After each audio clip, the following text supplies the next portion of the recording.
Oi pessoal, tudo bem? Essa é a terceira parte da nossa aula sobre a conquista do ambiente terrestre pelos vertebrados e a origem dos tetrápoda. Na aula passada a gente falou um pouquinho sobre modificações anatômicas que estavam relacionadas com o suporte do corpo e com a respiração em ambiente aéreo quando comparado com o ambiente aquático, né? A gente comparou alguns fósseis de peixes de nadadeira lobada do Devoniano com fósseis de osteolepiformes, né, ou tetrapodomorfa, que são aquelas formas intermediárias entre peixes de nadadeira lobada e tetrápoda, e alguns fósseis dos primeiros tetrápodes que aparecem no registro fóssil, que são o Acanthostega e o Ichthyostega. A gente viu algumas particularidades desses últimos, né? A gente conseguiu falar um pouquinho sobre a evolução dos dígitos e eu acho que vocês notaram que a origem dos dígitos se deu antes da terrestrialidade. Então a gente falou do Acanthostega e da ausência de ossos, né, dos pulsos e dos calcanhares nesses animais. Então provavelmente os membros não tinham a condição de dar suporte o suficiente para o corpo desses animais para eles se deslocarem em ambiente terrestre. Então, provavelmente, os dígitos eram modificações a um ambiente de águas rasas e muito obstruídas por vegetação. Então, provavelmente, o Acanthostega se deslocava empurrando a vegetação que obstruía o caminho dele em águas mais rasas e conseguia razoavelmente utilizar os membros para erguer parcialmente a cabeça e a parte anterior do corpo em relação à água, mas não se deslocar em ambiente terrestre. Ao longo do registro fóssil do Devoniano e de alguns períodos subsequentes, a gente começa a encontrar fósseis que possuem articulações nas mãos e nos pés que são muito mais desenvolvidas, né, e que provavelmente estão associadas ao maior suporte e eficiência de locomoção em ambiente terrestre. Outras adaptações, a gente falou, seriam necessárias para permitir a vida em ambiente terrestre. Essas adaptações têm relação, por exemplo, com a perda de água e com a termorregulação, né, no ambiente terrestre, já que na água a perda de água por evaporação não é um problema e a temperatura é mais estável também. Entre essas adaptações, algumas a gente consegue ver entre os descendentes, né, os representantes atuais dos tetrápoda. Os anfíbios, por exemplo, têm uma epiderme mais espessa, né, então aparecem múltiplas camadas celulares com um extrato córneo, que é rico em queratina, e que dá proteção contra a abrasão, né? Então a gente consegue ver aqui a epiderme, né, nessa micrografia, né? A gente consegue ver a epiderme e o extrato córneo aqui de células mortas e um extrato rico em queratina que vai providenciar proteção.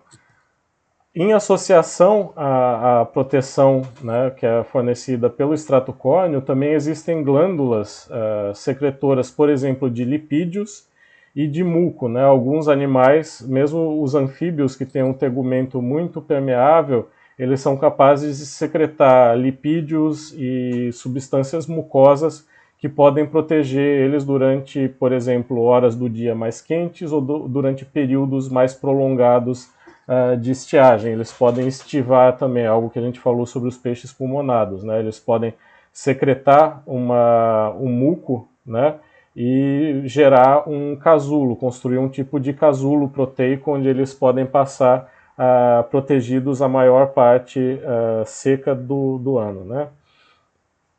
Já entre os amniota, né, que são o grupo que inclui os mamíferos e os répteis, incluindo as aves, existem diversas outras modificações do tegumento que têm utilidade na proteção do corpo e da manutenção da temperatura corporal. Então, essas modificações incluem as escamas, né, dos répteis, as penas das aves, os pelos dos mamíferos, as glândulas sudoríparas também são muito importantes na manutenção da temperatura corporal.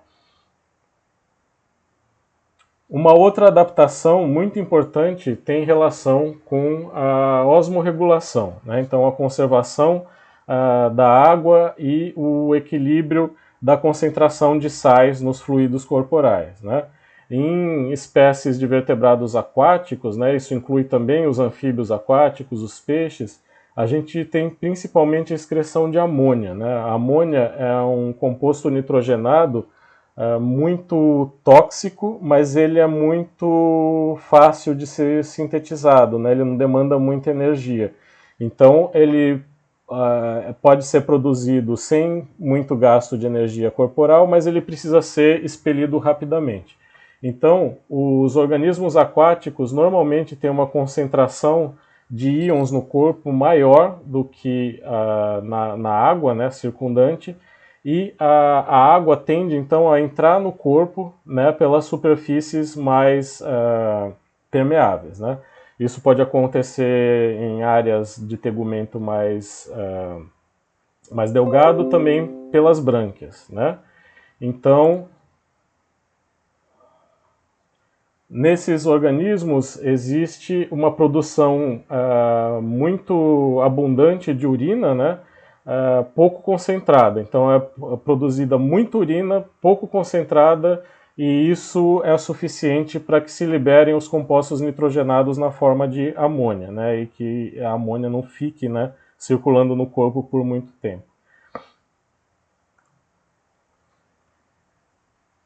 Já nas espécies terrestres, o composto nitrogenado geralmente encontrado são o ácido úrico ou a ureia. Então, esses animais podem ser uricotélicos, no caso de animais que excretam ácido úrico, preferencialmente, ou ureotélicas, que são espécies que excretam a ureia, né, preferencialmente.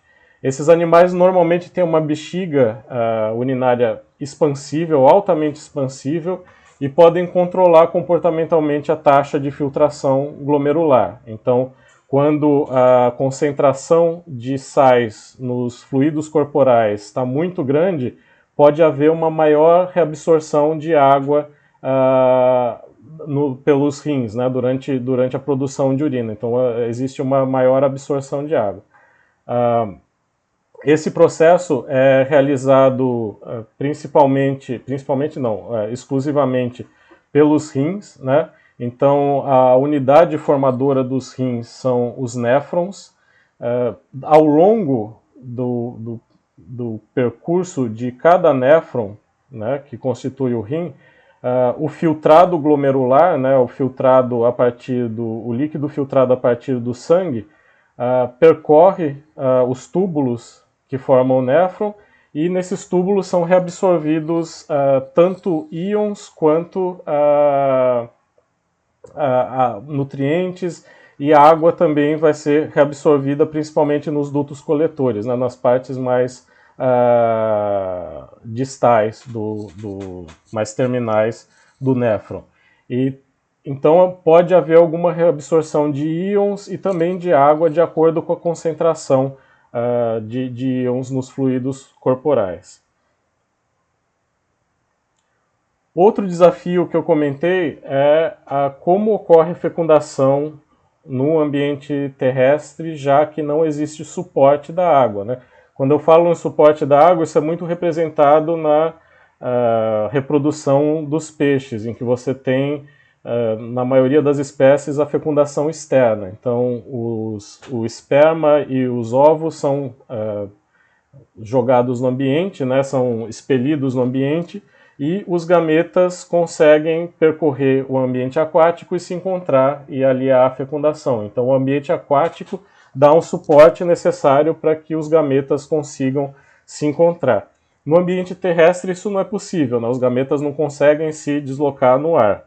Então, existem várias estratégias diferentes de fecundação. Alguns animais terrestres utilizam ainda a fecundação externa, mas ela é realizada pela aposição de cloacas, né? Então, existem, por exemplo, os anfíbios anuros. O macho se posiciona sobre a fêmea, as cloacas ficam muito próximas, e à medida que que a fêmea deposita os ovos, o macho libera o esperma e com isso ocorre a fecundação dos óvulos, né? Existem estruturas que auxiliam os machos a permanecer sobre as fêmeas e aumentar o contato, né? Que eu dou como exemplo os calos nupciais, que são essas modificações da base do dedão que ajudam o macho a permanecer sobre a fêmea, né? E que com isso conseguir fecundar os óvulos. Outros animais realizam fecundação interna, então o macho tem algum órgão intromitente que permite o transporte do esperma diretamente para dentro do corpo da fêmea.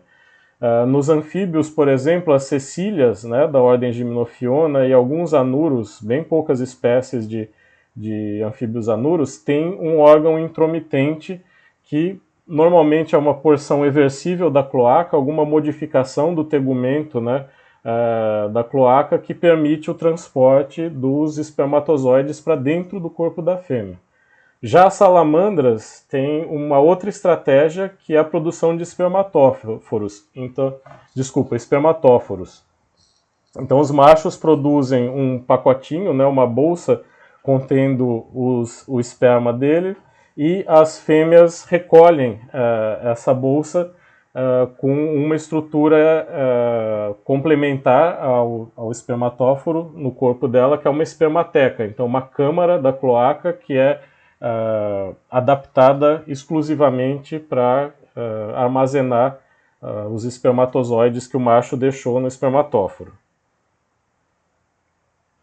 O meio terrestre também é bastante diferente do meio aquático em relação à vulnerabilidade dos embriões dentro de ovos, né? Nos anfíbios, os ovos são protegidos não por uma casca rígida, mas por camadas de muco, né? Então são mucopolissacarídeos, mucoproteínas. Então essas substâncias são depositadas em várias camadas sequenciais, né, em torno do embrião. Só que essas camadas mucosas, elas são permeáveis, elas permitem a troca gasosa, essas trocas ocorrem diretamente com o meio aquático ou com o meio terrestre, mas mesmo assim os ovos eles estão muito sujeitos à dessecação, à perda de água por evaporação. Com isso, nesse caso, os anfíbios normalmente depositam os ovos na água ou em um ambiente úmido o suficiente para que os embriões não percam muita água e não morram, né? Então, as espécies de anfíbios que têm reprodução em ambiente terrestre vão, por exemplo, depositar os ovos debaixo do solo ou debaixo do folhiço de uma floresta bem úmida, tá? Então precisa ser um ambiente bastante úmido. Já nos amniota, a gente tem o aparecimento de uma casca fibrosa e calcificada, né, que dá a proteção ao embrião. Só que isso representa um outro problema, que é como é que vai acontecer a fecundação se o óvulo está lá protegido por uma casca, né, uma casca bem espessa. Então, a fecundação ela precisa ocorrer antes da deposição e da calcificação da casca. Então, os amniota têm um órgão intromitente conhecido como pênis ou hemipênis, e esse órgão vai entregar os espermatozoides dentro do organismo da fêmea e numa porção do oviduto da fêmea que é anterior à área onde são depositadas as camadas, né, calcárias e fibrosas dos ovos, né? Então aqui a gente vê em destaque aqui um oviduto de uma tartaruga. A gente vê a área do infundíbulo, onde ocorre a fecundação, em algumas espécies ocorre a armazenagem de esperma, né? E ao longo da porção mais medial do oviduto vai ocorrer a deposição do albúmen, né, da clara do ovo, e a deposição da camada calcária só vai ocorrer bem na porção terminal do oviduto, já numa porção que é conhecida como útero, né, entre aspas, porque não é homóloga ao útero dos humanos, mas nessa porção mais terminal do oviduto é que vai ocorrer a deposição da casca. Então, muito depois da área onde ocorre a fecundação. O ovo dos amniota também é caracterizado pela presença de membranas extraembrionárias, né? Essas membranas, o amnion, o alontoide, o corion, são membranas que vão trazer proteção, por exemplo, do embrião contra o choque, vão permitir trocas gasosas, vão permitir a armazenagem discretas, né, do embrião, porque o embrião está contido dentro de um ovo. Então, essas membranas extraembrionárias vão permitir a realização de todas essas atividades fisiológicas do embrião.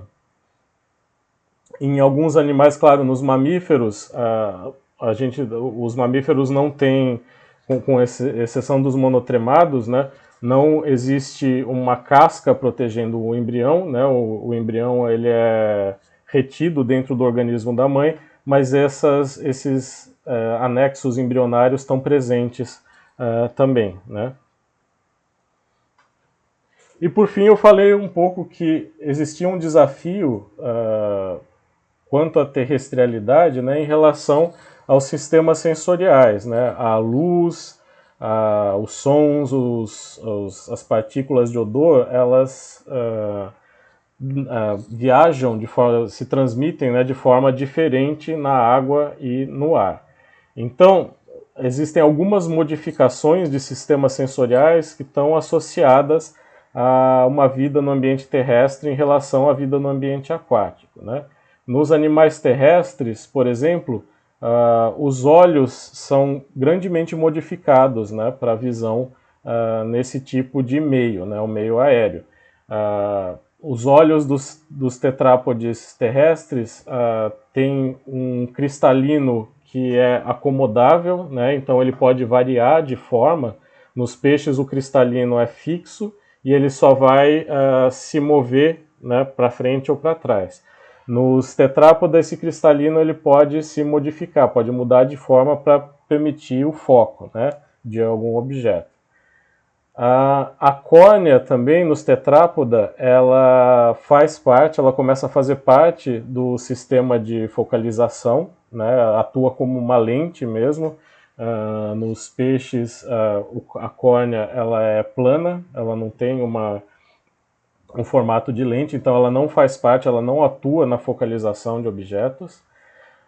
Nos animais terrestres, a pálpebra e a membrana nictitante elas protegem a superfície do olho, né? Ajudam a proteger a superfície do olho, que é muito delicada. E existem glândulas harderianas e lacrimais que vão ser responsáveis por secretar substâncias que vão lubrificar o olho, né? A mucosa do olho. Os animais terrestres também possuem uma cavidade nasal com epitélio olfativo ciliado, né, e glândulas mucosas. Esse epitélio ele é mantido úmido, né, as glândulas mucosas vão secretar muco que vai deixar esse epitélio úmido e ali que vão se aderir partículas de odor, né. Alguns animais têm um órgão quimiosensorial que é chamado de órgão de Jacobson, né? Ele é um epitélio olfativo, né, que pode estar localizado na cavidade nasal ou no teto da boca de alguns animais. Principalmente as serpentes e lagartos são muito emblemáticas, né, do uso do órgão de Jacobson. Nesse caso, ele é localizado no teto da boca, né? E as cobras, os lagartos usam a língua, né? Eles dardejam a língua, projetam a língua para fora da boca e balançam ela na frente do corpo para captar partículas de odor, e quando a língua é retraída de novo para dentro da cavidade oral, ela passa pelo órgão de Jacobson e deixa ali essas partículas de odor. Ali tem então o epitélio sensorial, né? Que é especializado na recepção de partículas de odor, na captação de partículas de odor, e esse órgão vai ser então responsável por captar essas partículas, né? Nas cecílias, no caso, na ordem Gymnophiona dos anfíbios, são os tentáculos que vão fazer essa função. A gente vai falar mais sobre isso na aula de cecílias. Tá? Como eu falei na parte 2, né, nos tetrápodes e animais terrestres aparece pela primeira vez um ouvido médio, né? Em alguns fósseis do Devoniano, como o Acantostega, já existia, e também no Tiktaalik, antes já existia a presença, né, de ossículos ali na área do ouvido médio, e a presença de um ouvido médio está relacionada principalmente à audição em ambiente terrestre, né? Então, sons transmitidos pelo ar. Existe uma diferença de impedância, né, resistência às ondas sonoras entre o líquido e o ar, e esse ossículo ajuda a compensar essa diferença, né? Então você tem a transmissão do som, se dá através desse ossículo, o som atinge a parede do organismo pelo ouvido externo, que é normalmente uma membrana timpânica, né? E é transmitido pelo ouvido médio até o ouvido interno. Dentro do ouvido interno que estão as células receptoras de som, né? O epitélio ciliado que vai ser responsável por captar as ondas sonoras. E quem faz então essa intermediação é o ouvido médio.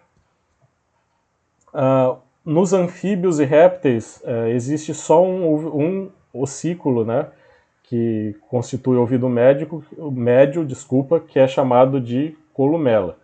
Nos mamíferos são 3 ossículos e eles não são homólogos à columela. O único ossículo homólogo à columela é o estribo, então ele é o osso homólogo à columela. Os 2 outros ossículos, a bigorna e o martelo, são parte de outras estruturas do crânio de outros tetrápoda. Tá? Nos mamíferos, eles têm a função de atuar no ouvido médio. Então, em resumo da aula, né, dessas 3 partes, o que é importante para vocês lembrarem, né? Que a anóxia em ambientes aquáticos no Devoniano foi possivelmente a principal fonte de pressão seletiva, né, para os tetrápodes invadirem o ambiente terrestre. Muitas das adaptações dos tetrápoda ao ambiente terrestre foram modificações de características que já eram úteis na água, né, como a respiração pulmonar acessória. Os dígitos eram importantes, por exemplo, para a locomoção em ambientes cheios de vegetação e rasos, né? Houve uma mudança concomitante de elementos do esqueleto cranial e pós-cranial entre os Sarcopterygii. Então a gente viu que à medida que algumas estruturas do crânio iam se modificando, também as estruturas da cintura escapular e cintura pélvica e os membros, né, anterior e posterior também foram modificados ao mesmo tempo, né? E que outras modificações, adaptações, favoreceram o isolamento térmico, a proteção contra a dessecação, a excreção de ureia ou ácido úrico, a fecundação interna, o surgimento de camadas extraembrionárias para proteção dos ovos, e a adaptação dos sistemas sensoriais para captar, né, sinais visuais, auditivos e olfativos em ambiente terrestre. Tá bom? Então esse é o fim da aula sobre conquista do ambiente terrestre pelos vertebrados e origem do tetrápoda. Espero que vocês tenham gostado. Eu vejo vocês na próxima aula.